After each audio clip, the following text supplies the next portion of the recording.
चोखो माया चोखो माया जिन्दगीमा मिल्यो भने नि लगभग लाइफ सेट नै हुने गर्छ।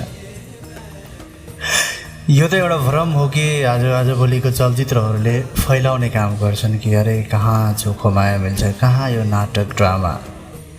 साँचो माया मिल्यो भने नि हामी अलिकति डरपोक पनि बन्छौँ, अलिकति पर्नलेबल पनि बन्छौँ, अलिकति खुदगर्ज पनि बन्ने गर्छौँ, या अलिकति सताउनेवाला पनि। तर साँचो मायाले हामीलाई एउटा ढोङ्गी बनाउँदैन, नाटक देखाउने मुखौटा ओढ्ने व्यक्ति बनाउँदैन।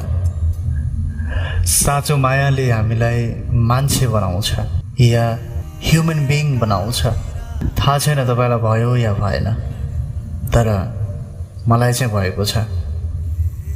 साँचो माया, चोखो माया।